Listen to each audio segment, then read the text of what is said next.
नमस्ते। आप सभी का स्वागत है आज की इस लाइव स्ट्रीम पे। हमारे साथ है विजय सरदारा जी और उनके साथ मिलके हम कोशिश करेंगे डिकोड करने की कि आखिरकार ये दुनिया में चल क्या रहा है। और ख़ास तौर से ये जो तरह-तरह के इकोनॉमिक एंगेजमेंट्स और डिसएंगेजमेंट्स हो रहे हैं और साथ में स्ट्रैटेजिक हो रहे हैं।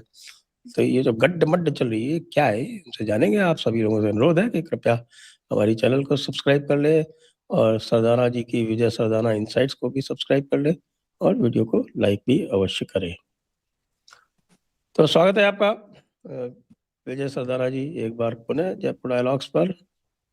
सर, आपको और सभी दर्शकों को मेरा प्रणाम। तो अब तो भारत और ईयू आपस में ट्रेड डील साइन करने जा रहे हैं 27 तारीख को, और ईयू और अमेरिका जो है वो आपस में जो उनकी ट्रेड डील थी उसको पॉज करने जा रहे हैं। तो ये क्या चल रहा है? और एमबीजेड यहाँ आए हुए हैं सडनली एकदम से इमरजेंसी विजिट पे। मोहम्मद बिन जायद नायान ऑफ द यूएई, उनको क्या भारत से मध्यस्थता करानी है सऊदियों से? जरा बताएं। सर, पुरानी कहावत है, दुश्मन का दुश्मन दोस्त होता है। आज सबकी मजबूरी है। अभी तक क्या चल रहा था, हर आदमी अपना अपना पाला बना के बैठा हुआ था।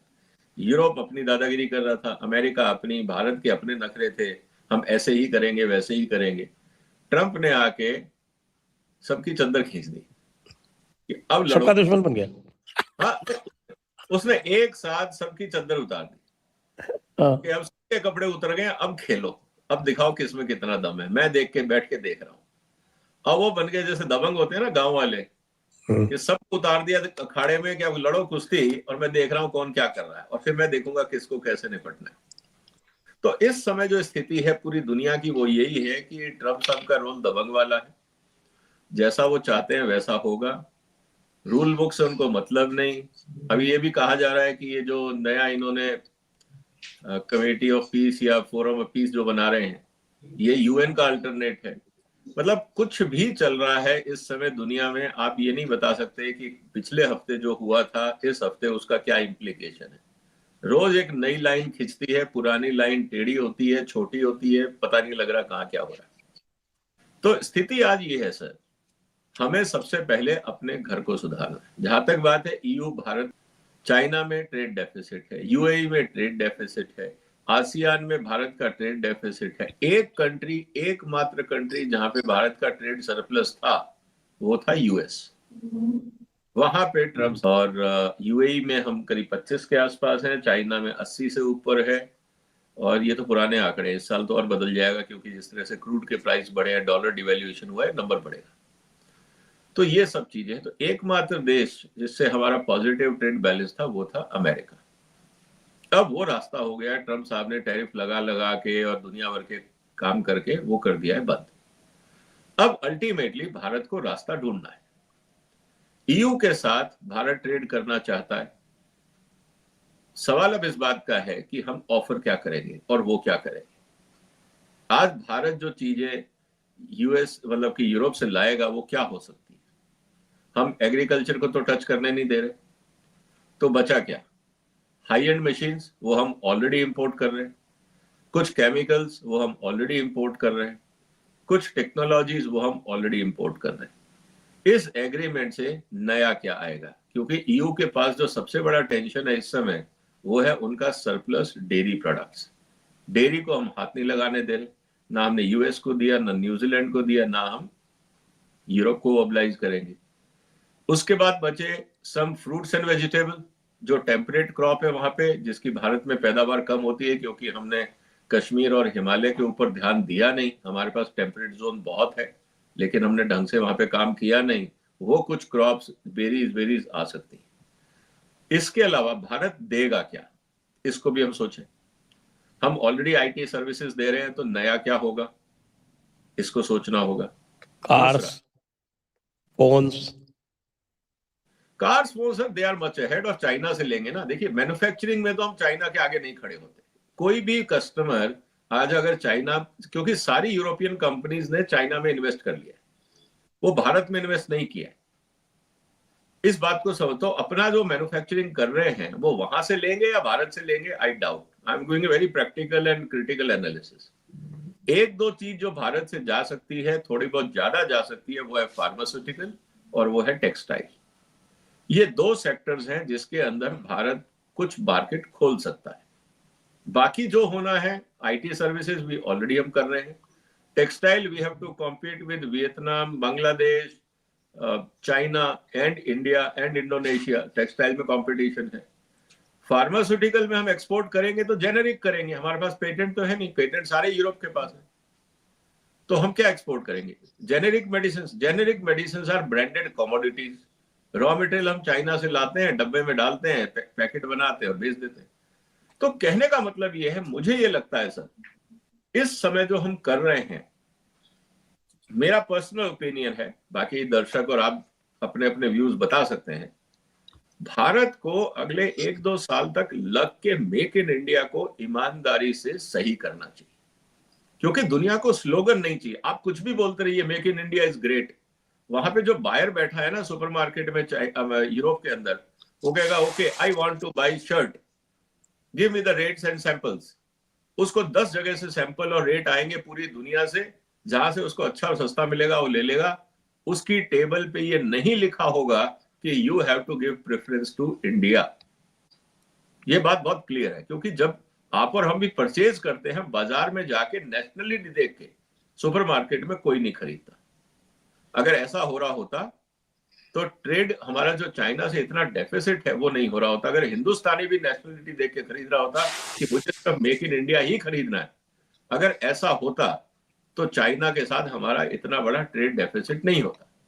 तो consumer is always looking for value for money. Quality और कॉस्ट उसके लिए अफोर्डेबल होनी चाहिए।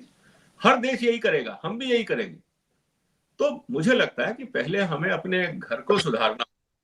हम कहे कुछ, लेकिन बाजार में वो नहीं दिखता जो हम बोलते हैं। तो claims are very different, reality is far apart. ये जो ईयू और अमेरिका में जो झगड़ा हो रहा है, अब ट्रम्प बाबू ने टैरिफ लगा दिया, 10% टैरिफ, ग्रीनलैंड में हमारी बात नहीं मानोगे तो 10% टैरिफ अभी, और 1 जून से 25%। तो इसका पूरे ग्लोबल ट्रेड पे क्या फर्क पड़ेगा? आपको लगता है कि यूक्रेन का युद्ध जो है इससे समाप्त हो जाएगा? सर देखिए, यूक्रेन तो साइडलाइन में चला गया। इस समय कौन बात कर रहा है? ना ट्रम्प को टाइम है, ना यूरोपियन यूनियन को टाइम है। European union is discussing Greenland, Ukraine की कोई बात नहीं कर रहा। अब वो फौज भेजना चाह रहे हैं ग्रीनलैंड, अब वो पहले फौज भेजना चाह रहे थे यूक्रेन। अब कुल मिला के 5-7 लाख लोग हैं उनके पास, उसको कहां भेजेंगे? यूरोप के लिए हालत खराब है। उसके अलावा ट्रम्प को यह पता है कि ग्रीनलैंड में अल्टीमेटली ये इतना अपने रिसोर्सेज ड्रेन कर देंगे कि ये नेगोशिएटिंग टेबल पे खुद आएंगे। अल्टीमेटली क्या होगा? ट्रम्प यही बोलेगा कि यार मुझे तुम ये जमीन दे दो या आधा ही दे दो। अभी वो 100 पूरे की बात कर रहा है। अल्टीमेटली वो कहेंगे ठीक है, जहां तुम्हारी पॉपुलेशन है वो हिस्सा तुम रख लो, आधा या 1/3, बाकी मुझे दे दो, क्योंकि मुझे तो वहां मिसाइल लगानी है, एंटी मिसाइल सिस्टम और अपना गोल्डन डॉम वगैरह के इन्वेस्टमेंट्स करने हैं। वो मैं किराए की जमीन पे तो करूंगा नहीं, तुम कह रहे हो लीज ले लो, मेरा कोई इंटरेस्ट नहीं है। अल्टीमेटली मुझे ये लग रहा है कि ट्रम्प का जो दबाव है, ग्रीनलैंड को प्रोटेक्ट करने के लिए यूरोप को अपनी तरफ से खर्चा करना पड़ेगा, डिफेंस को उतारना पड़ेगा।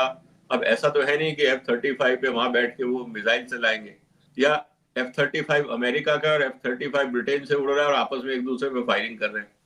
ऐसा तो होगा नहीं।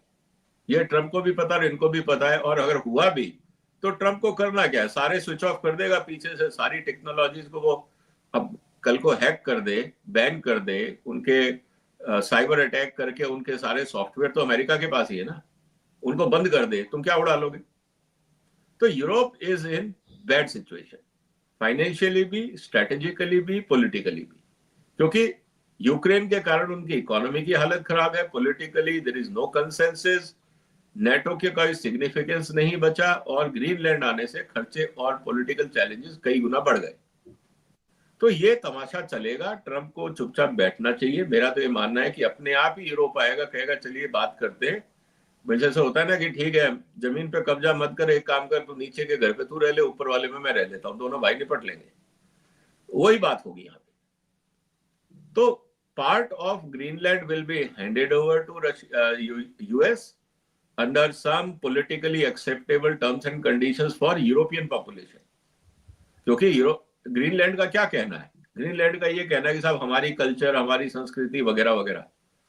2.2 मिलियन स्क्वायर किलोमीटर का एरिया है ग्रीनलैंड का, पॉपुलेशन है 54-55,000 ओनली, और वो भी आपके सदर्न साइड में, क्योंकि नॉर्थ में तो पूरा आर्कटिक है, वहां तो कोई रह भी नहीं रहा है।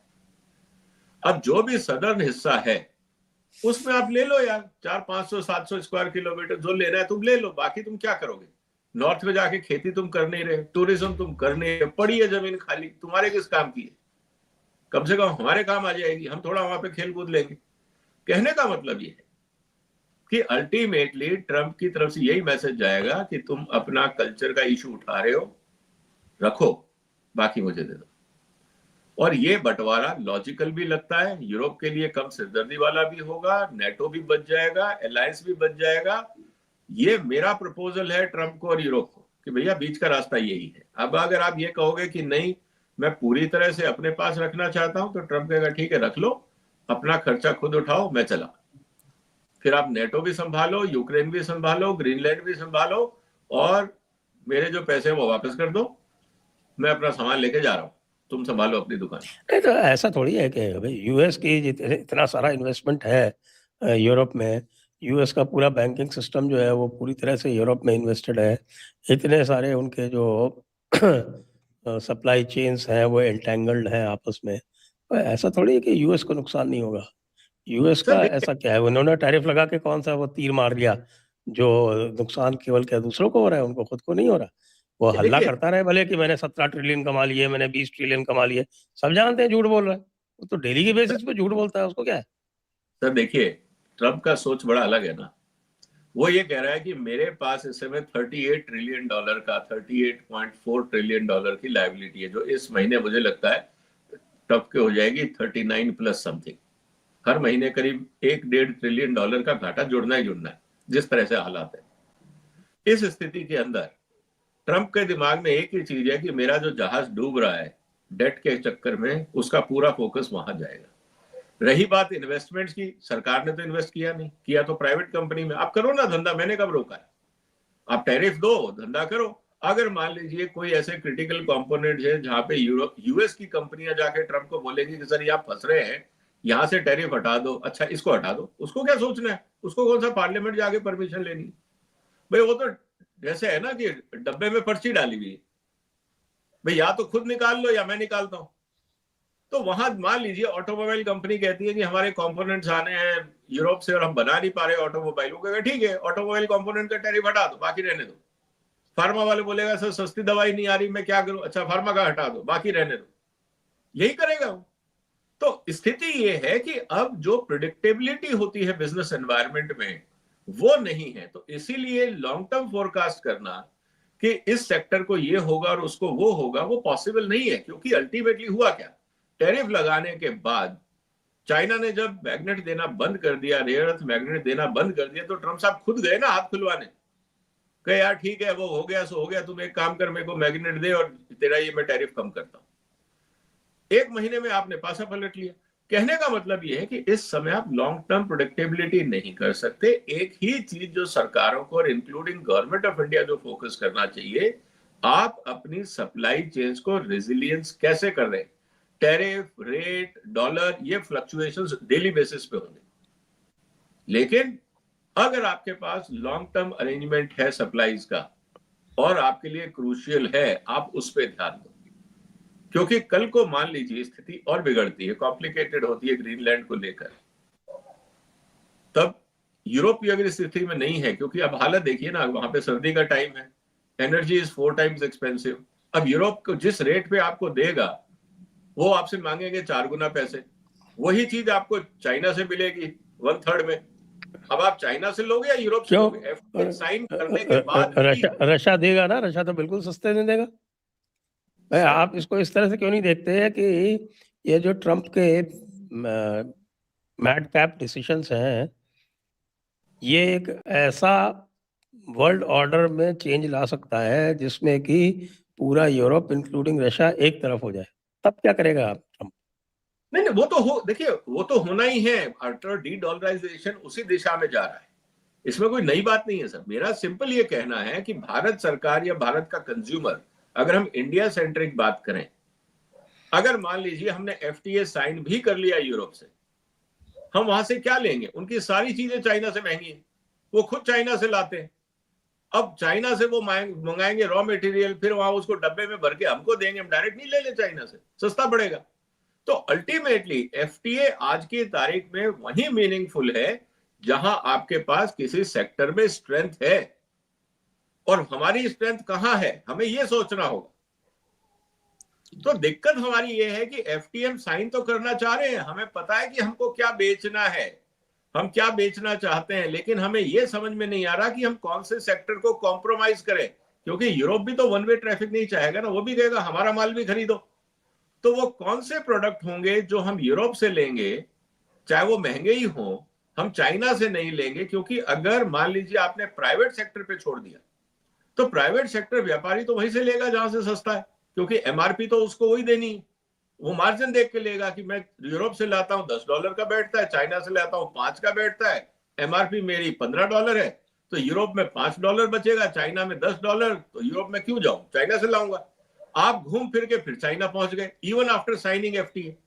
तो ये मुद्दा बहुत सीरियस है। भारत सरकार को सबसे पहले प्लान बनाना पड़ेगा सेक्टर बाय सेक्टर। जो हम ओवरनाइट ब्लैंकेट हरी में जो प्लान बना रहे हैं ना हिंदुस्तान में, एफटीए साइन कर दिया, सर हमने जितने एफटीए साइन किए हैं ना, आज हमें सब में घाटा है, सब में, क्योंकि इंपोर्ट बढ़ा है, एक्सपोर्ट नहीं बढ़ा है। इस बात को समझना होगा, आप सारे एनालिसिस कर लीजिए।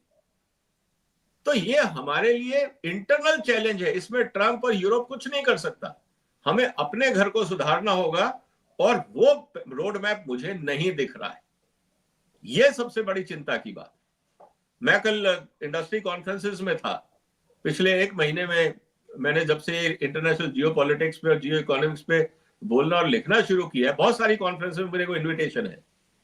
वहां जब मैं 1-to-1 कंपनियों के एचओडी से या उनके सीईओ से या डायरेक्टरों से या प्रमोटरों से बात कर रहा हूं, people are not buying what Modi साहब इज सेइंग। वो कहते हैं ग्राउंड पे हकीकत कुछ और है, आप दिल्ली में बैठ के कुछ बोल रहे हो, आप जाके स्टेट गवर्नमेंट से डील करिए, हालत बहुत खराब है। तो हमें पहले अपने घर को सुधारना होगा सर। इसीलिए मेरा ये कहना कि एफटीए साइन करना is not an answer, it is only a political messaging और एक psychological satisfaction, but it will not change the ground reality. That is my concern.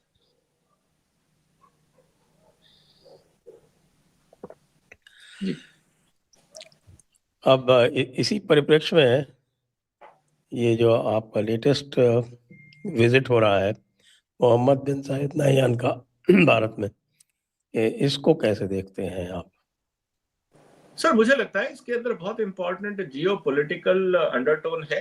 2-3 चीजें मुझे लगता है जिसको लेके बहुत सीरियस बात हो रही होगी। एक तो डी डॉलराइजेशन को किस तरह से या करेंसी एक्सचेंज को लेकर बात की जाए, क्योंकि हम बहुत सारा क्रूड वहां से मंगाते हैं। तो किस तरह से सेटलमेंट होंगे ताकि लॉन्ग टर्म में, और ट्रंप साहब भी उनको तंग ना करें, कई चीजें सोचनी होंगी। एक तो ये है। दूसरा, जिस तरह से गाजा में डेवलपमेंट हो रहा है उसको लेके भी चिंता है, क्योंकि बहुत सारी चीजें आप प्रेस में नहीं बोल पाएंगे। तो जब आप 1-to-1 बैठते हैं तो एक दूसरे को फीलर देते हैं कि यार मैं ये सोच रहा हूं, आप क्या सोच रहे हो, और दोनों जगह ब्रेनस्टॉर्मिंग होगा। फिर जहां पे यूएई ने बाकी देशों से बात की होगी वो भारत को अपडेट करेंगे, भारत के पास जो सूचना होगी वो उनको अपडेट करेंगे।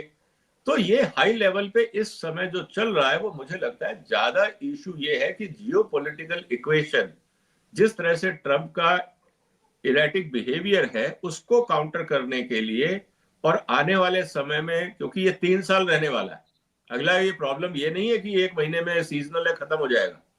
3 साल, 1 साल में जब इतना दुनिया में हंगामा हो गया तो इसके बाद प्रॉब्लम बहुत आने वाली। क्योंकि अगर मान लीजिए ग्रीनलैंड का मुद्दा छूटता, फिर ईरान का मुद्दा आएगा, क्योंकि ईरान से हमें पेट्रोल भी, मतलब कि क्रूड भी लेना है। और अगर कल को शिपिंग लाइन बंद हो जाती है, उस स्थिति में क्या होगा, कैसे सप्लाई इंश्योर की जाएगी? क्या ईरान को बाइकआउट कर सकता है भारत? क्या हम उस तरह का पोजीशन ले सकते हैं? तो ईरान का मुद्दा है, इस समय फिर शिपिंग लाइन का मुद्दा है। जिस तरह से डॉलर डिवैल्यूएशन हो रहा है या भारत की करेंसी पे डिवैल्यूएशन इफेक्ट आ रहा है बिकॉज ऑफ ट्रेड डेफिसिट, उसका असर हम देख सकते हैं। गोल्ड का इशू हमारे सामने है, क्योंकि जिस तरह से गोल्ड प्राइसेस ऊपर जा रहे हैं और भारत को अगर इस समय करेंसी रिजर्व करेंसी बनानी है तो क्या यूएई भारत को गोल्ड, एडिशनल गोल्ड दे सकता है फॉर हेजिंग पर्पस बड़े लेवल पे? We are talking of few tons. तो उस स्थिति में क्या होगा? कहने का मतलब है कि सर जियो पॉलिटिकल और उसका जियो इकोनॉमिक इम्प्लीकेशन सीरियस है। बहुत सारे मुद्दे हैं जिन पे अभी डिस्कशन होना है, क्योंकि यूएई इस समय अगर हम देखें तो बेसिकली ट्रेडिंग सेंटर है। कल को मान लीजिए, जो मेरे पास खबर है कि अमेरिका ने यूएई के ऊपर दबाव डाला है कि भाई आप रशिया के साथ ट्रांजैक्शंस को बंद करिए, और यूएस ऑफिशियल्स यूएई के बैंकों में बैठे हैं, ट्रेजरी डिपार्टमेंट में, कि कहाँ कौन सी ट्रांजैक्शन हो रही। जो वहां के बैंकिंग में मेरे दोस्त लोग हैं, मैं उनकी बात बता रहा हूँ, उनका जो इन्फॉर्मेशन है, लास्ट टाइम जब मैं दुबई गया था, उन्होंने कहा कि यूएस चुपचाप, हम पब्लिक में नहीं बोल रहे क्योंकि फिर दुबई के ऊपर से, यूएई के ऊपर से दुनिया का भरोसा हट जाएगा, और हम नहीं चाहते, क्योंकि अगर दुनिया का भरोसा दुबई से हट गया तो दुबई कोलैप्स हो जाएगा, क्योंकि वो तो सिर्फ बॉरोड मनी पे जिंदा है। इसीलिए यूएस और यूएई चुपचाप जो भी अलाइनमेंट करने हैं करेंसी ट्रांजैक्शंस के, उसको रोकने के लिए यूएस ने पूरा दबाव डाला हुआ है। अब ट्रांसशिपमेंट होगा दुबई से, कैसे होगा, पेमेंट गेटवेज क्या होंगे, कैसे किया जाएगा, रशिया से माल आ रहा है उसकी ट्रांजैक्शंस, ट्रेडिंग, हमें फर्टिलाइजर चाहिए, हमें क्रूड चाहिए, हमें और बहुत कुछ चाहिए इंटरनेशनल मार्केट से, और UAE is actually A trading hub. जितने इंडिया के इंपोर्टर्स हैं सब ने दुबई में ऑफिस खोले हुए हैं। कारण बहुत सिंपल है, इनवॉइसिंग वहां होती है, उस इनवॉइस को बदला जाता है, भारत में भेजा जाता है, क्योंकि कस्टम ड्यूटी कोई नहीं देना चाहता। तो अगर $10 में उन्होंने दुबई में माल मंगवाया है, तो डिपेंडिंग अपॉन बिजनेस इंटरेस्ट उस 10 को 5 करना या 15 करना, ये सब काम दुबई में होते हैं। दुबई में सिर्फ बिलिंग होती, बनता कुछ नहीं है वहां। तो कहने का मतलब ये है कि ये सब खेल हो रहे हैं, तो मुद्दा सीरियस है, क्योंकि स्टेक्स आर हाई।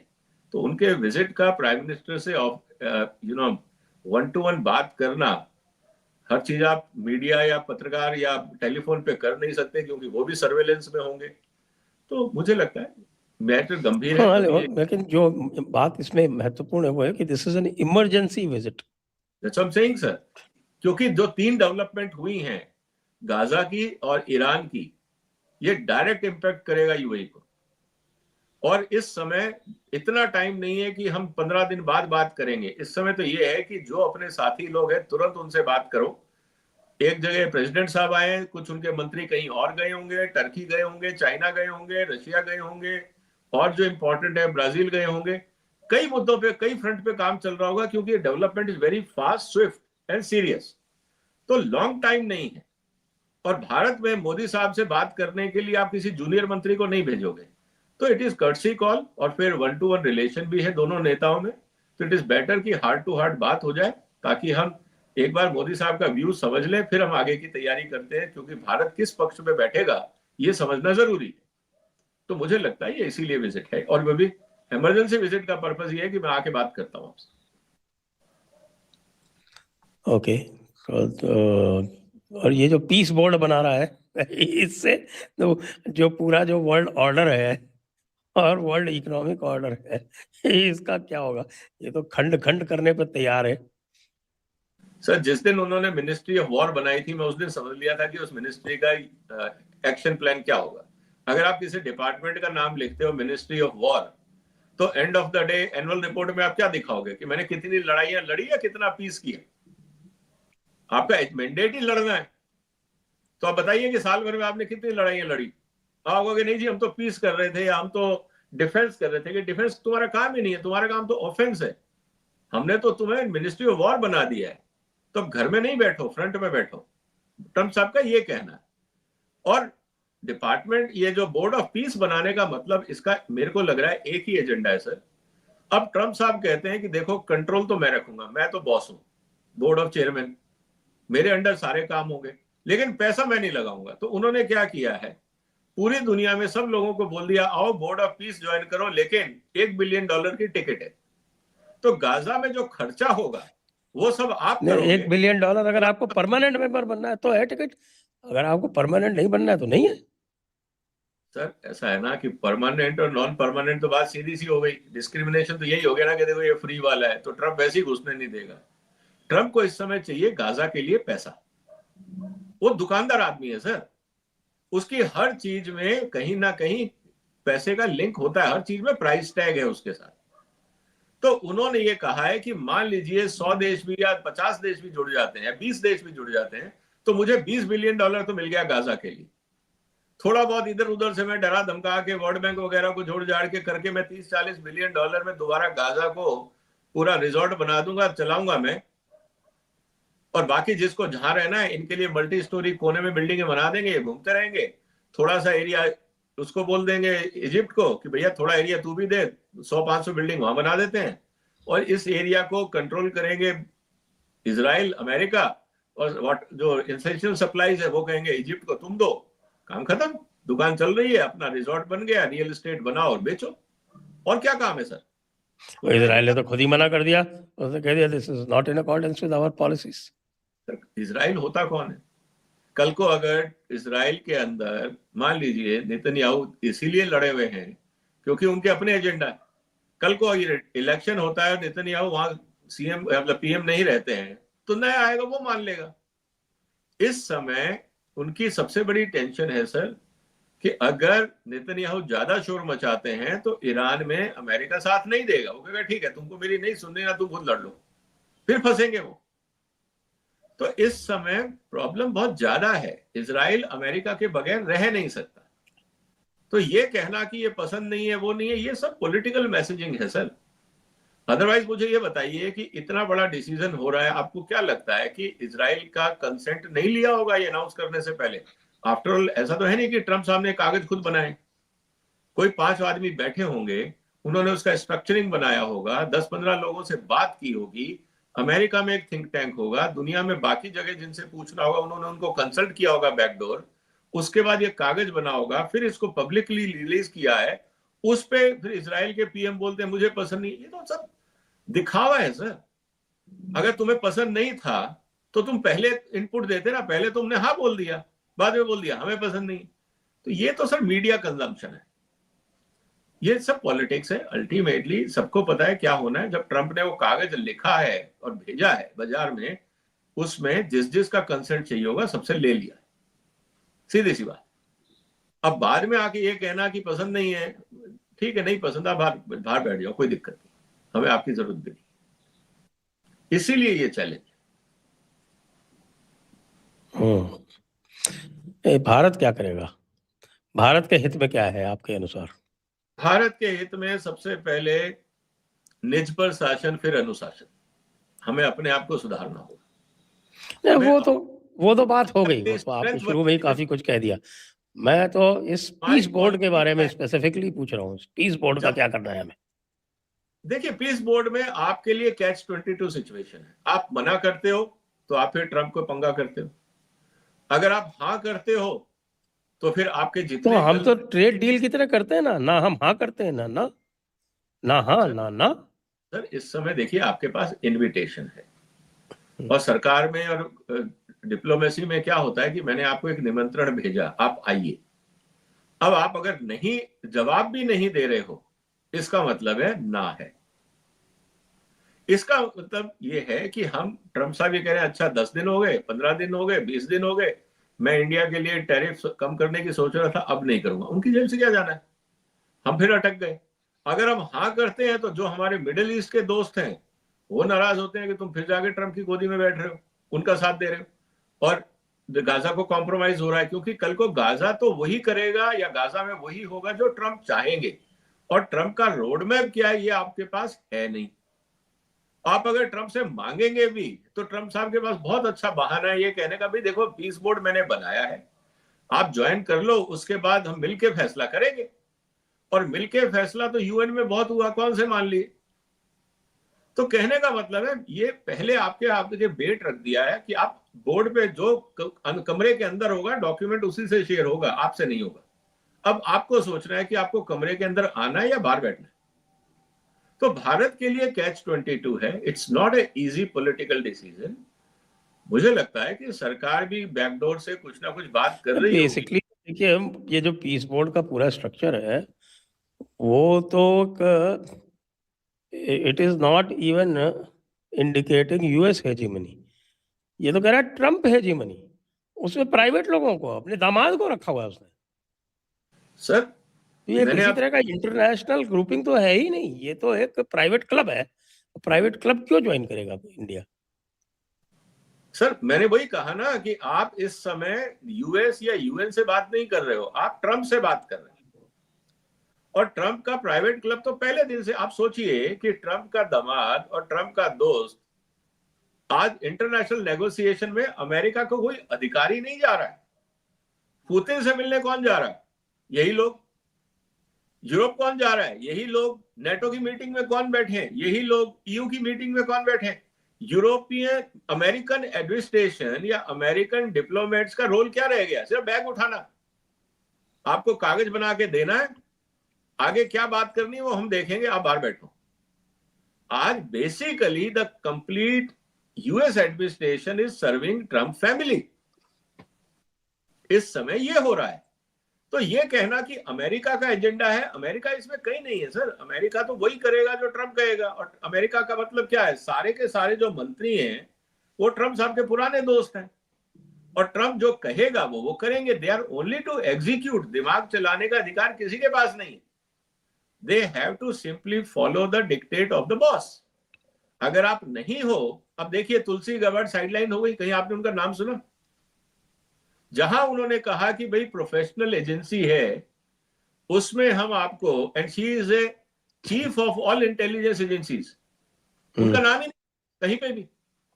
तो इसका मतलब क्या है? अगर आपको मेरी बात पसंद नहीं है, आपको मेरी शक्ल पसंद नहीं है, maybe you are minister of और boss of any department, I don't care, you are there because of my mercy.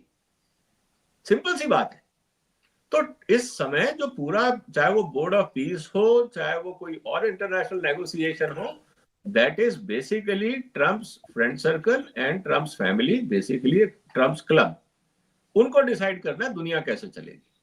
And they all have a very specific short sighted view कि मेरे पास 3 साल हैं। और मुझे लगता है कि ट्रम्प साहब ने शायद अपना एक पर्सनल टारगेट भी बनाया होगा कि जब मैं यहां से रिटायर होऊंगा तो मेरे पास कम से कम 20-30 बिलियन डॉलर होने चाहिए।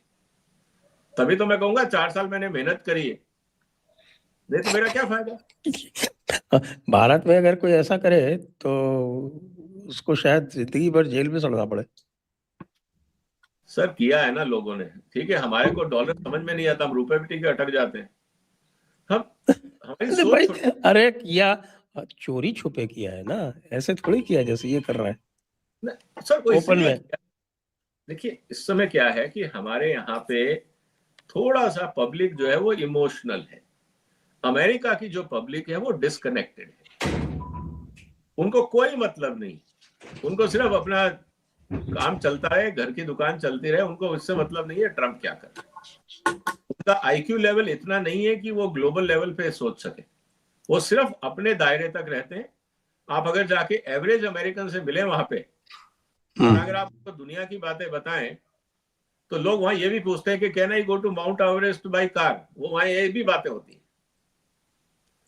तो आप उनका एवरेज आईक्यू लेवल समझ सकते हैं। ये बात अलग है कि इंटरनेट आने से अब थोड़ी उनमें आईक्यू लेवल बढ़ा होगा, दुनिया के बारे में जानने का प्रयास होगा, लेकिन कुछ है नहीं सर। एवरेज अमेरिकन का तो ये हाल है कि उसको हर टाउन का या हर सिटी का अपना न्यूज़पेपर है, उसके बियॉन्ड उसको कुछ नहीं पता होता। उसको ये भी नहीं पता वॉशिंगटन में क्या चल रहा है और न्यूयॉर्क में क्या चल रहा फैक्ट है, फैक्ट है सर।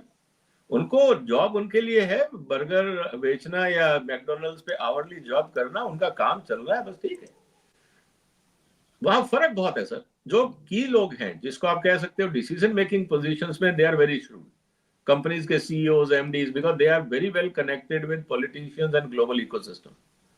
जो एवरेज अमेरिकन है, he is, I will say, compare to Indian average is inferior. even average Indian is far better than average American when it comes to IQ level. General awareness is definitely better, इसमें कोई doubt की बात ही नहीं है, 100%। अब आ जाते हैं थोड़ा भारत की तरफ, और फिर से एक हमारा जो पुराना टॉपिक है, गोल्ड एंड सिल्वर प्राइसेस। तो जो हमने एक बात की थी ना कि when will rupee touch 100 to $1, 91 तो हो गया, जब हमने बात की थी तब 88 चल रहा था। उससे पहले 91 भी गया था एक बार शॉर्ट टाइम के लिए, लेकिन वो लोग कह रहे थे कंट्रोल हो जाएगा, वापस आ जाएगा। सर देखिए, फंडामेंटल पे फोकस करें। मोदी साहब ने कह दिया, आरबीआई ने कह दिया, मैं एक फैक्ट आपको बता देता हूँ, एक फैक्ट, आज का फैक्ट है। आज जैसे मैंने बहुत सारी करेंसीज जो हैं, मेजर करेंसीज हैं, वो मैं कंपैरिजन करता रहता हूँ। तो Australian dollar, Chinese yuan renminbi, euro, Sri Lankan rupee, Pakistani rupee, British pound, Japanese yen, Canadian dollar. इनमें से डॉलर जो है वो हर करेंसी से के खिलाफ डाउन गया है, इंडिया और श्रीलंका को छोड़ के। सही सर, मैं वही कह रहा हूं, आपने जो बात कही। मतलब हमारा पहले ये हुआ करता था कि भाई हम we are losing against dollar but we are gaining against the other basket of currencies, या तो we are declining against all of them. Sir, Afghanistan is strengthening more than us. मैंने उसमें पूरा वीडियो है मेरा, पूरा वीडियो, एक एक करेंसी के साथ मैंने ट्रेंड एनालिसिस किया है। देखिए, मैं एक ही बात कह रहा हूं, अगर आप ही के चैनल में, फिर पिछली बार दर्शक ने कहा था ना कि विजय जी को मत बुलाया कि ये मोदी साहब को क्रिटिसाइज करते हैं। भाई सच वही है जो उस दिन बोल रहा था, आज आपके सामने वापस सच आ गया कि रुपया डिवैल्यू हो रहा है। कहने का मतलब यह है कि जब तक हमारी इंटरनल स्ट्रेंथ, देखिए हमारे साथ सबसे बड़ा चैलेंज क्या है सर, हमारे पास सबसे बड़ा चैलेंज है कि हमारा एनर्जी सिक्योरिटी के लिए हमें डॉलर चाहिए, और डॉलर अर्निंग के लिए हमारे पास अदर देन आईटी सर्विसेज और कुछ है नहीं। हम जितना भी बोल रहे हैं, मान लीजिए आज हम कह रहे हैं कि हम $500 बिलियन का मर्चेंडाइज एक्सपोर्ट कर रहे हैं, उसमें आपके हाथ में मुश्किल से $50 आ रहा है, बाकी आप सारा का सारा चाइना के हवाले कर रहे हो, क्योंकि उसका रॉ मटेरियल तो वहीं से ला रहे हो या किसी और देश से ला रहे हो। तो $500 बिलियन का जो आपने एक्सपोर्ट किया वो सारा आपकी जेब में नहीं आ रहा है। 80% इज इंपोर्ट ओरिएंटेड। मेरा पिछले हफ्ते का वीडियो है, मैं निवेदन करूंगा दर्शकों से कि who controls exports of India, ये पूरा वीडियो है मेरा उसमें, और उसमें मैंने एक एक चीज सेक्टर वाइज एनालिसिस किया कि किस सेक्टर में हमें क्या चैलेंजेस हैं और क्यों हम चाइना पे या किसी और देश पे इतने ज्यादा डिपेंडेंट हैं। तो मेरा ये कहना है सर कि $500 बिलियन हमारा एक्सपोर्ट हो गया, उसके आगे आप इंपोर्ट को माइनस करो और फिर बताओ कि बचा कितना। तो कुल मिला के अगर $50 बिलियन मान लीजिए मेरे पास ट्रेड है, प्रॉफिट है सपोज, उसमें से आप 30% ही तो मेरा टैक्स काटोगे, तो बचा कितना? सरकार को तो मिला $15 बिलियन, बाकी तो प्राइवेट एंटरप्रेन्योर के खाते में गया, उसका प्रॉफिट और उसके खर्चे। सरकार को टैक्स रेवेन्यू में 15 मिला। $15 के अंदर, $15 बिलियन के अंदर आपका बिल पूरा नहीं होता है। उसके अलावा आपका डिवेल्युएशन हो गया रुपये का, तो आपका $20 बिलियन तो तेल वैसे ही बढ़ गया। तो जो पिछले साल आपका बिल था उससे ज्यादा का बिल आपका बन गया इस साल, क्योंकि आपका रुपये डिवेल्यूशन हुआ और आपके पास इनकम नहीं है। जब आपका फर्दर ट्रेड डेफिसिट बढ़ गया तो रुपया तो गिरना ही है, और ये चीज हम नहीं, पूरी दुनिया देख रही है। तो हम अगर ये कहते रहे कि भारत के अंदर मीडिया में और अखबारों में और भाषणों में एवरीथिंग इज ग्रेट, दुनिया नहीं मान रही है ना। मैंने परसों एक वीडियो बनाया है कि वाई अगर हमारी ग्रोथ 6.667% है एज ए जीडीपी, हिंदुस्तान में एफडीआई क्यों नहीं आ रहा? हम दुनिया की सबसे बड़ी आबादी है, हम सबसे तेजी से बढ़ने वाली ग्लोबल अर्थव्यवस्था है, हमारे पास टैलेंट पूल है, हमारे पास सड़कें अच्छी हैं, हमारे पास मोदी जी प्राइम मिनिस्टर हैं, हमारे यहाँ सब कुछ अच्छा है। आउटकम क्या है? एफडीआई आपका लगातार गिर रहा है। क्यों गिर रहा है? जब सब कुछ अच्छा है, वहीं पे ही आप ब्राजील में देखो, कांस्टेंट 70, 75, $80 बिलियन हर साल जा रहा है, वहां कमी नहीं हुई। चाइना को हम बोल रहे हैं कि बुरा हाल है, सब कुछ बर्बाद है, फिर भी हर साल 150 से $250 बिलियन हर साल एफडीआई आज भी चाइना में जा रहा है। हमारा FDI is at par with Vietnam. Vietnam का एफडीआई बढ़ रहा है, हमारा गिर रहा है, और हम आज उस लेवल पे हैं जहां हमारा और वियतनाम ऑलमोस्ट कॉमन है। कहने का मतलब क्या है सर? कहने का मतलब ये है कि लोग जो है ना वो रिजल्ट देखते हैं, स्टेटमेंट नहीं देखते। वो आपके और मेरे कहने से नहीं जाएंगे। आज बोर्ड मीटिंग्स में क्या होता है सर, मैं बहुत सारी कंपनियों के बोर्ड में रहा, इंटरनेशनल फोरम्स में रहा। आज जो वर्ल्ड इकोनॉमिक फोरम है, मैं इसमें हर साल जाता रहा जब मैं कॉर्पोरेट में था। मेरा ये कहना बहुत सिंपल है सर, इनकी मीटिंग्स के अंदर वहां लोग क्या कंपेयर करते हैं? भारत में क्या है, मैक्सिको में क्या है, वियतनाम में क्या है, चाइना में क्या है, यूरोप में क्या है, दुबई में क्या है, सिंगापुर में क्या है, वो कंपैरेटिव शीट बनती है। और फिर देखते हैं कौन सी चीज कहां है। और मजे की बात, वो प्राइम मिनिस्टर से बात नहीं करते। वो बात किससे करेंगे? आपकी अपनी इंडस्ट्री से। मेरे को फोन आता है, मेरे से बात, what do you think about this policy in India, what is the policy? They will take input from me, they will take input from their supplier, they will take input from their potential collaborator, they will talk to the bank। वो सबसे पूछेंगे। वो PM के भाषण से invest नहीं करेंगे, पूरी रिपोर्ट बन के बोर्ड पे जाएगी। वहां पे उस पे इन्वेस्टमेंट डेस्क सेपरेट है, वो उसको क्रिटिकली एनालाइज करेंगे और फिर बताएंगे कि इस प्रोजेक्ट के लिए हम भारत में इन्वेस्ट करें या नहीं। मैं आपको एक लाइव एग्जांपल देता हूं। एक फ्रांस की कंपनी को पोल्ट्री सेक्टर में इन्वेस्ट करना था। उन्होंने एशिया में 4 देश आइडेंटिफाई किए थे, India, Indonesia, Philippines, Vietnam, I think एक मलेशिया भी था। 5 थे। 5 देशों में उन्होंने अपनी टीमें भेजी। पूरा उनका स्ट्रक्चर्ड क्वेश्चनेयर था, उस पे उन्होंने बैठ के डिस्कशन किए, कंपैरिजन बनाए, और फिर उन्होंने कहा कि if we will come to India we will let you know. तो मैंने कहा what are the other plans? कि we are exploring 4 more markets in Asia. अगर वो भारत में नहीं आए इन्वेस्ट करने, ट्रेड कर रहे हैं, आज वो अपना माल यूरोप से भेज रहे हैं, इंडिया में माल बिक रहा है, लेकिन हिंदुस्तान में बनाना नहीं चाह रहे। बना रहे वो कहीं और हैं, बेच हिंदुस्तान में रहे हैं। इसका मतलब क्या है सर? ये हमें समझना।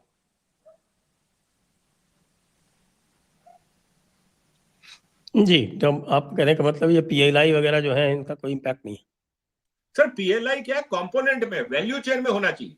चाइना और इंडिया के डिफरेंस में, मॉडल में प्रॉब्लम क्या है? हमने पीएलआई दिया कि आप मोबाइल बनाओ, तो हमने क्या किया, सारे कंपोनेंट चाइना से लाए, यहां स्क्रू ड्राइवर लगाया, एक्सपोर्ट कर दिया, पीएलआई मीट हो गया। ये गलत है।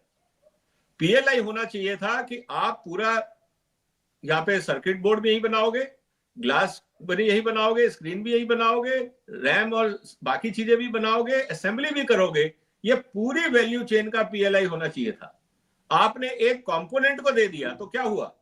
मैंने पीएलआई का फायदा उठाया, लेकिन व्यापार किसका बढ़ा? चाइना का, भारत का नहीं बढ़ा। हमने सिर्फ असेंबली लाइन लगाई। तो पीएलआई के अंदर मॉडिफिकेशन की जरूरत है। इसी तरह से फार्मास्यूटिकल, अगर आप एपीआई में पीएलआई देते हैं तो बेनिफिट है, आप अगर फॉर्मुलेशन में पीआई दे रहे हैं तो गलत है। तो आपको वैल्यू चेन स्ट्रेंथन करनी है। ऑटोमोबाइल्स में, ऑटो कंपोनेंट्स में आप पीएलआई दीजिए। नंबर ऑफ कार्स एक्सपोर्ट करी तो मैं चाइना से लाके असेंबल करके एक्सपोर्ट कर दूंगा, पीएलआई ले लूंगा। इकोसिस्टम तो नहीं बनाना सर, इकोसिस्टम बनाना जरूरी है। उस पे पीएलआई की तरफ से क्लैरिटी नहीं है। हम कंपोनेंट वाइज दे रहे हैं, और ये पीएलआई स्कीम अच्छी है, but it needs proper modification.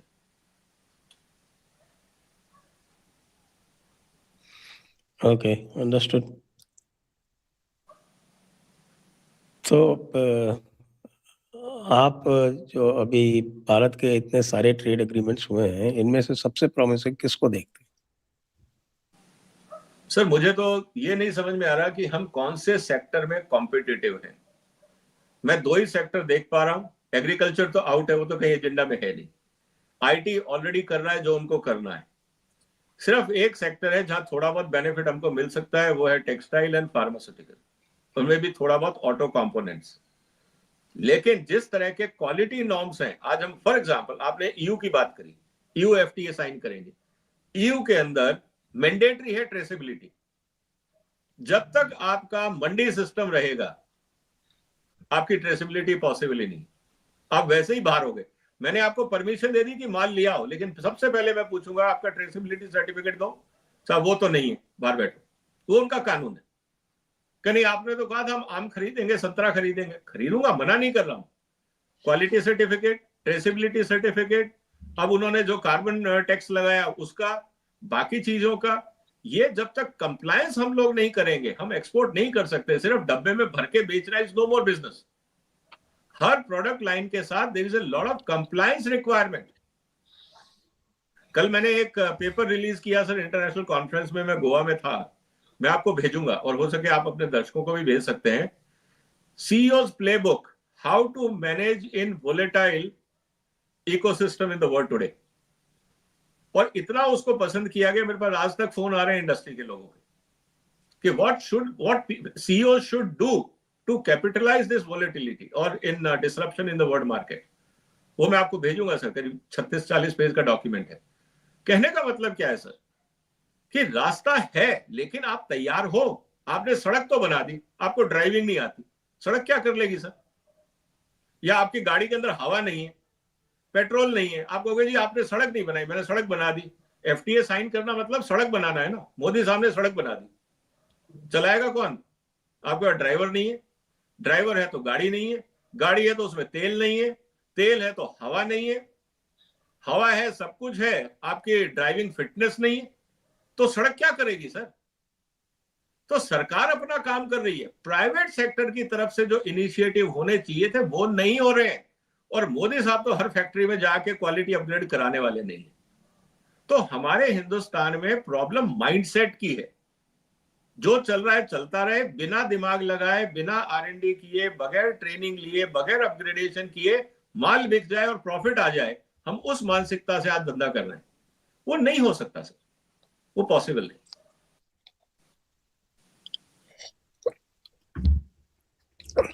तो आपकी प्रोग्नोसिस जो है इट रिमेन्स नेगेटिव। सर मैं रियलिस्टिक हूं, मैं जो देख रहा हूं, जो मैं समझ रहा हूं, जो मुझे दिख रहा है, मैं वो बता रहा हूं। मेरे नेगेटिव और पॉजिटिव होने से ग्राउंड रियलिटी थोड़ी बदल रही है सर। मैं कितना पॉजिटिव हो जाऊं, क्वालिटी थोड़ी अपग्रेड हो रही है। मोदी जी तो बोल रहे हैं ना, जीरो डिफेक्ट जीरो इफेक्ट। क्या हो गया? हम बोल रहे थे India is the China +1, India is the destination, हमारा तो FDI कम हो गया बढ़ने की जगह। तो मोदी जी इतने ऑप्टिमिस्टिक हैं तो रिजल्ट कुछ और आ रहा है। मेरे चेंज होने से क्या फर्क पड़ता है सर? प्राइम मिनिस्टर का ऑप्टिमिज्म काम नहीं आ रहा, आप और हम कहां हैं? तो कहने का मतलब है कि we have to be realistic. Problem क्या है कि we want to live in illusion, we want to live in dream world. वो रियलिटी नहीं है। हमें एक्सेप्ट करना पड़ेगा कि मेरे घर में प्रॉब्लम है, तभी मैं कार्रवाई करूंगा। जब आप मुझे ये गलतफहमी में ही रख रहे हो कि विजय सरदाना यू आर ग्रेट, मुझे फिर पढ़ने लिखने की जरूरत क्या है सर? मैं क्यों मेहनत करूंगा? आई एम तो ग्रेट। संजय जी ने बोल दिया, अरे तेरे से अच्छा कोई आदमी नहीं, आई एम किंग। अब इस गलतफहमी में रहूंगा तो प्रॉब्लम किसकी है? वो मेरी है या आपकी है? तो मेरी प्रॉब्लम है वो कि मैं गलतफहमी में हूं, मैं सेल्फ एनालाइज कर नहीं रहा कि where I am going wrong. Sanjay ji ठीक है, he is a nice man, he will talk positive about me, that is his kind words, but that's not a reality. I know internally where is my weakness, I have to work on it. So I should not take Sanjay ji's appreciation on face value. I have to do critical assessment inside. वो हम लोग नहीं कर रहे हैं। ना कोई मंत्रालय कर रहा है, ना कोई मंत्री बोलता है, ना नीति आयोग बोलता है, ना PMO बोलता है। हम सब इल्यूजन में हैं कि we are great, we are the greatest country in the world. Result देखो, एक्सपोर्ट नहीं बढ़ रहा, रुपये नीचे जा रहा है, हमारा ट्रेड डेफिसिट बढ़ रहा है, चाइना पे डिपेंडेंसी बढ़ रही है, FDI नहीं आ रहा है, एम्प्लॉयमेंट जनरेट नहीं हो रहा है। ये तो रियलिटी, हार्ड नंबर्स है ना। इनको क्यों नहीं हम देखें, या सिर्फ हम स्टेटमेंट ही देखें? तो we have to be pragmatic, realistic. जिस दिन हम एक्सेप्ट कर लेंगे, मैं इस बात को जानता हूं कि हम सुधर जाएंगे, क्योंकि हिंदुस्तान में ये काबिलियत है कि अगर हम ठान लेते हैं ना कि ये सुधारना है, हम कर लेते हैं। लेकिन जब तक हम इस गलतफहमी में रहते हैं कि सब कुछ चंगा है, कुछ नहीं बिगड़ा है, तो फिर करना क्या? सो आराम करो, किस किस को पढ़िए, किस किस को रोइए, आराम बड़ी चीज है, मुंह ढक के सोइए। आइए क्वेश्चंस ले लेते हैं। पॉलिटिकल गुरु जो है वो पूछ रहे हैं कि there is going to be a financial reset in the world, USA real estate, US bond are bubble. Every time when market crashes, money goes to US bond, but now it is bubble. Sir बात सही है, bubble मैं इसलिए नहीं कहूंगा कि US has a option to increase the yield rate. अभी 3.5 के आसपास, 3-3.5 के आसपास उनको रोल ओवर में पैसा मिल जाता था, अब नहीं मिलेगा। So they will increase the interest rate. जिन लोगों को सिक्योर चाहिए, क्योंकि sovereign bond has its own security, तो वो पैसा जरूर डाइवर्ट होगा। और क्योंकि अमाउंट बहुत बड़ा, we are talking of $38 trillion debt, इसमें से करीब $18 ट्रिलियन तो रोल ओवर इस साल होगा ही होगा। उस स्थिति के अंदर दुनिया भर से $18 ट्रिलियन जब रोटेशन के लिए वापस सकअप होगा अमेरिका में, तो बुरी दुनिया में स्टॉक मार्केट, प्रॉपर्टी मार्केट्स, जहां जहां पे कमोडिटी मार्केट्स, सब पे क्रैश आएगा। It is just a matter of time कि रोल ओवर जो एजेंडा है हर महीने ऑन एन एवरेज, या मैं ये कहूं, मैं उस दिन हिसाब लगा रहा था, on an average $1 trillion a week America की रिक्वायरमेंट है, आइदर कंजम्पशन और डेट। $1 ट्रिलियन अ वीक, उसका रोल ओवर जरूरी है। इसीलिए पूरी दुनिया में अभी हलचल होनी बाकी है, इसको समझना पड़ेगा। ब्रिक्स ब्रिज का क्या इम्पैक्ट है अभी तक? सर मुझे लगता है, मेरा एक हाइपोथेसिस है, मैं इस पर वर्क कर रहा हूं, for global safety and to put minimise the impact of Trump, EU and BRICS should come together on economic terms. इससे क्या होगा कि BRICS is a huge market, and जो हमें मैन पावर चाहिए, मार्केट चाहिए, रॉ मटेरियल चाहिए, technology चाहिए, और जो फाइनेंसिंग चाहिए, वो यूरोप के पास है, चाइना के पास है, बाकी चीजों में ब्रिक्स है। लेकिन यहाँ पे मेरे को लगता है एक पेज अटका रहेगा because of Ukraine war and Russia. लेकिन अगर हम इस बात को मान लें कि यूक्रेन वॉर को खत्म करो, क्योंकि अब आपके हाथ में कुछ बचा नहीं, इसको किसी तरह से निपटाओ, उसके बाद EU और ब्रिक्स को साथ आना चाहिए ताकि ट्रम्प के एक्शन को और यूएस के डेट के इम्पैक्ट को मिनिमाइज। अब तो काफी यूरोप के काफी हिस्सों में ये बात हो रही है कि भाई रशिया ने तो हमारा कभी कुछ बिगाड़ा नहीं। प्रॉब्लम तो हमेशा यूएस ने ही क्रिएट की है। सर जिस दिन ये वॉर शुरू हुआ था फरवरी 2022 में, उसी हफ्ते एक मीटिंग थी भारत में नॉर्वे एम्बेसी में, मेरे को इनवाइट किया गया था। We were discussing some technologies on green technology and बाकी हाइड्रोजन टेक्नोलॉजी वगैरह को लेकर। वहां पे काफी सारे उन्होंने डिनर में यूरोपियन डिप्लोमेट्स बुलाए हुए थे। मैंने उनको एक ही बात की, मैंने कहा यार आपने ना यूक्रेन को झाड़ पे चढ़ा दिया, चने के झाड़ पे, कि बेटा तू लड़ ले, हम तुम्हारे साथ हैं, और तुम्हें पता है कि you can not defeat strategically, militarily, because Russia has a depth and resources more than any one of you. Plus, you are dependent on Russia for energy. मुझे लगता है रिसोर्सेज में तो वो यूएस का भी बाप है। हाँ, रिसोर्सेज में तो वो यूएस का भी बाप है। पूरी दुनिया में सर अकेला कंट्री है दुनिया का रशिया, जो हम कहते हैं ना पीरियोडिक टेबल केमिस्ट्री की, वो अकेला कंट्री है जहां पे सारे एलिमेंट्स हैं। बाकी हमें कहीं ना कहीं से इधर उधर से लाना पड़ेगा, कम ज्यादा करके every element of periodic table exist in Russia. हम उस स्ट्रेंथ को क्यों नहीं समझ रहे? लेकिन ठीक है, जब पावर में होते हैं, यूरोपियंस को लगता था they are more intelligent, Russia ने उनको लेवल पे लिया कि सोच लो ठंडे दिमाग से क्या होगा। नहीं, अभी तो बहुत कुछ बाकी है। अभी तो आज की जो आपकी एनालिसिस है, अभी हम 10 दिन बाद फिर करेंगे इसको, क्योंकि मुझे लगता है ट्रम्प तब तक पूरा उथल पुथल कर चुका होगा, and then we will be seeing some kind of realignments happening. Correct. Next, Abhishek Trivedi, हम अपने टैलेंट को यूटिलाइज नहीं करते तो देश कैसे बनेगा? यही तो कह रहे हैं। बिल्कुल सही कह रहे हैं, बिल्कुल सही कहा। सरकार ही नहीं, प्राइवेट सेक्टर भी यूज नहीं करता है, तो you can't blame the government, even private sector also. Next, Abhishek Trivedi ji कह रहे हैं सरस्वती जी को पूछता नहीं और लक्ष्मी जी है नहीं। सर नॉलेज इकोनॉमी में बगैर सरस्वती के लक्ष्मी नहीं आ सकती। आप R&D की बात कर रहे हैं, टेक्नोलॉजी की बात कर रहे हैं, रेयर अर्थ क्या है, वो तो पहले भी मिट्टी में पड़ा हुआ था ना, चाइना ने उससे प्रोडक्ट बना दिया, आप दुनिया पे रूल कर रहे हो। तो कहने का मतलब है कि बगैर सरस्वती के लक्ष्मी जी नहीं आ सकती, और हम सरस्वती की पूजा नहीं करते, हम सिर्फ लक्ष्मी की करते हैं। प्रॉब्लम हमारी ये हो गई। नेक्स्ट इज साउथ एशियन कांग्रेसी चाटुकार, कह रहे हैं रागा है sent me here to make notes of the opposite of what you think for his next election campaign. So please add subtitles with meaning for viewers like me. तो इतनी मेहनत आप करो यार, आप ही करो भैया, हम नहीं ये करेंगे। मेहनत आप करो यार। Sabyasachi Semwal, sir, huge oil reserves in Andaman were found recently. When they will be available for business, as it is supposed to be a game changer.